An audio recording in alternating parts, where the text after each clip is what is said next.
had good jobs, all those things. I received Jesus Christ in Austin, Texas, while smoking on my bong, flipping through the TV channels. There was a big black man on there. He was crying, and I was like, dude, what's this guy crying for, you know? So I stopped on the channel. And as he sat there, he proceeded to tell a story of how he was a top athlete. He was making millions of dollars, and he started messing with drugs.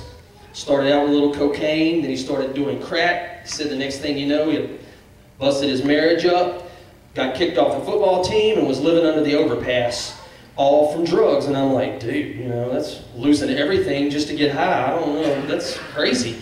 Well, as he starts to end this little program, he's like, would you pray for me? And then by this time, I'm literally crying because this dude lost all this good stuff, because we all want materials. We may say we don't, but we all do crave nice things. So this dude had lost it all. I received Jesus and prayed with this man, changed channels, think nothing of it. Next day I get up, move from Austin back to Groves, Port Neches area, and I go to the gym, and there's a man in there, and I see him standing by the mirror.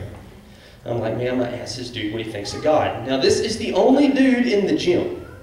So I walk over to this guy, and I look at him, and I'm like, hey man, what you think of God? And he looked at me, and he's like, I think everything of God. I was making six figures, and don't ask me how the people that I come across that involved God all had a ton of money, and then their life went south. But nevertheless, it did.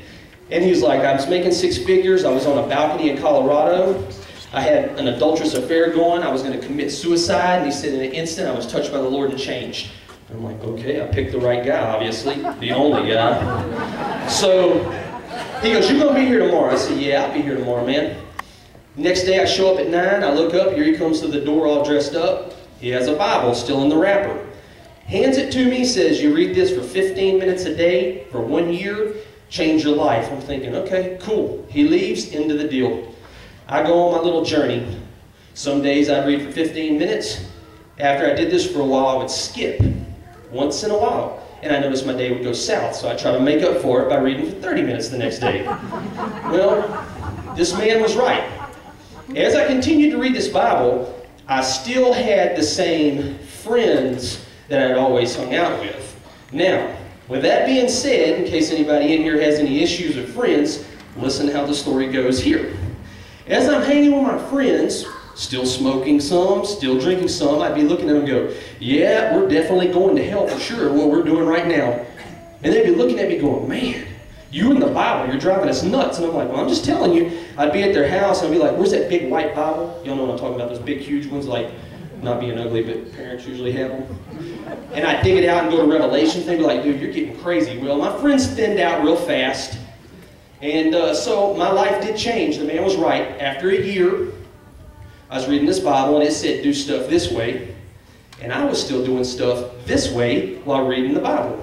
So 1 year was up, and I was miserable.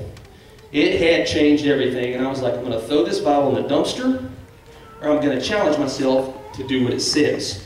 Well, I challenged